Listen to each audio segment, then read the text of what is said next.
Dave Aranda's still got a job, but he better win some games against his schedule, or that won't be the case going into 2025. Welcome to the Voice of College Football. We break down the game we all love each and every day with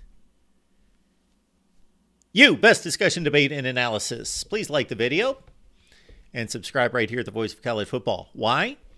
Hit that bell for the notifications. Then you know when we go live. You can give me a call, join the chat. Best community of college football viewers right here at the Voice of College Football. We would love for you to take part as well. Let's look at the Baylor Bears coming off 3-9.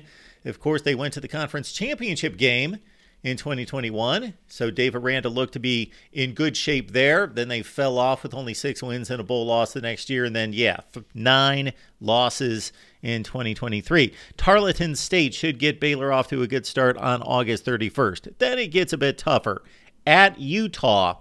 And these two teams, despite Utah being a much better team overall, put together one of the best finishes in college football, one of the craziest games in the final 2 or 3 minutes. Baylor at Utah on September 7th. Then we've got a game against Air Force. Baylor and Air Force just played in the 2022 Frisco Bowl in what is arguably the coldest bowl game in the history of college football. Air Force won it, and Baylor can get some revenge against Air Force at home in Waco. The Falcons coming off a bowl win and a 9-4 finish, and always prepared, always tough, always disciplined under Troy Calhoun. Then we've got Baylor at Colorado, as of course the Buffs come in from the Pac-12. These two teams have a series history to a certain extent. Colorado leads 9-7. They last faced in the 2010 season with Baylor winning 31-25 under RG3's direction. So it's Baylor and Colorado. Interesting matchup at Folsom Field. Then Baylor and BYU get together, and they've got a recent history. Home series just a couple years ago. 2 really good football games. One went to overtime. And BYU coming off a 5-7 season in the Big 12 and look to get back to postseason play. Then Baylor at Iowa State could be a key matchup in the Big 12 as the Cyclones put together a nice season last year at 7-6.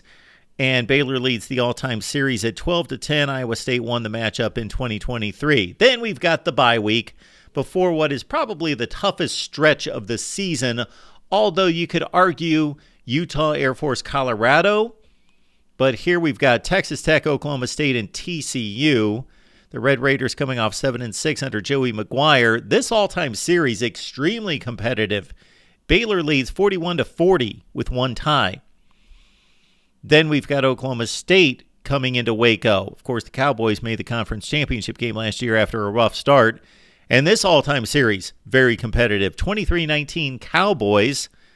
And they last met in the 21 Big 12 championship game. And then we've got the date against TCU. TCU and Baylor, that series has gone back a number of years. And this is probably Baylor's longest series history against anyone. They have played, 119 games against TCU. 59-53-7 is the TCU lead in the all-time series. And the Horned Frogs won the game. Of course, just about everyone beat Baylor last season. TCU 42-17. Then the bye week. And if Baylor can get through that, then they've got a shot to make some hay in the final 3 games and get to a bowl game. But it's not going to be easy because they've got road dates at 9-4 West Virginia. Neil Brown bringing his team back from 2 losing seasons. West Virginia leads this series against Baylor 8-4. They won the game in 23. Garrett Green back at quarterback for the Mountaineers. At Houston is the date for Baylor on the second to final weekend of the season. The old Southwest Conference foes last met in Houston in 1995. And the all-time series here, 14-14. And then the final weekend of the season, Baylor hosts Kansas. Jayhawks coming off a fine 9-4 campaign with a bowl win. Lance Leipold, of course, doing a fine job, and he's got his quarterback back and hopefully healthy start to finish. Jalen Daniels. Baylor, though, has won 13 consecutive in the series. They lead Kansas in one of the most lopsided series you will see among conference foes, 18-4. There are two key misses for Baylor if you would expect most of the good teams to be good again this season, and that is typically the case with Kansas State under Chris Kleiman, of course, always in the mix for the Big 12, and Baylor does not have to play the Wildcats. They do not have to play newcomer Arizona, of course, coming off a 10-win season. UCF, Cincinnati, and Arizona State would be the other misses for Baylor in what is a 10-game conference season. Does Baylor bounce back?